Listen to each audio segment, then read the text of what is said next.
Moi, j'essaie de comprendre ce qui se passe au Maghreb et dans le monde arabe en ce moment. C'est assez compliqué parce que ça bouge tous les jours. Il y a forcément des choses très spontanées liées à des colères légitimes, à des chefs d'État qui étaient complètement, comment dirais-je, traîtres à leur peuple, on va dire même en termes économiques, et souvent très soumis d'ailleurs aussi à l'Empire, c'est-à-dire Empire, Amérique et Israël. En général, on trouve toujours ces deux marqueurs forts. Il n'est pas certain que la révolte contre ces potentats qui ont été assez vite chassés du pouvoir. On a vu Ben Ali, il suffit que l'armée lui ait dit voilà, on te lâche, il est parti. Moubarak, ça a été plus long à se décider, mais on n'a pas pu le maintenir non plus. Mais il est très possible que ces colères populaires soient, c'est la stratégie impériale traditionnelle, manipulée et récupérée pour que finalement de ces révoltes ressorte une soumission au nouvel ordre mondial encore plus grande. On voit bien que Ouattara est un cadre du FMI.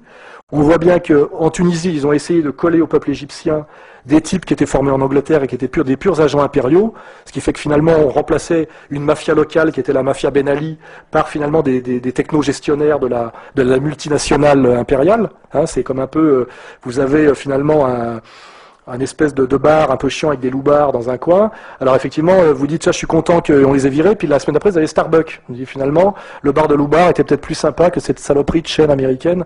Voilà, donc vous vous dites, finalement, est-ce que j'y ai pas gagné tant que ça? Voilà. Et c'est un peu peut-être ce qui se passe en ce moment au Maghreb et dans le monde arabe, c'est qu'on est en train de déboulonner des chefs, on dirait dire des potentats à l'ancienne qui correspondent à l'ancien monde, pour ne mettre en fait que des gérants de chaînes, vous savez, comme pour les hôtels, etc. C'est-à-dire qu'à la fin, tous ces mecs-là seront des gérants de l'Empire mondial, qui ont fait leur classe aux États-Unis, Angleterre, FMI, etc.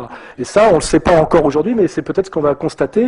Et il y a un bras de fer permanent en Tunisie en ce moment, hein, avec le peuple qui est d'ailleurs assez mature, parce qu'en fait les Tunisiens ont refusé jusqu'à présent tout ce qu'on leur a proposé. Les Égyptiens ont aussi beaucoup résisté. Ils se sont pas contentés de virer comme nous on a viré Louis XVI, vous voyez, ils ne sont pas contentés de ça, ils n'ont pas eu derrière la loi Le Chapelier, et finalement la bourgeoisie, voilà, pour l'instant ils n'ont pas perdu ce combat, hein, ce combat post-révolutionnaire, on va dire, c'est qu'ils refusent beaucoup de ce qu'on leur propose. Alors on leur propose un agent américain, ils l'identifient, un agent anglais, pour l'instant ils essaient quand même d'accéder à une représentation politique qui correspond aux intérêts de leur pays. Mais ce combat se prolonge en Tunisie, encore en ce moment, et en Égypte aussi, voilà.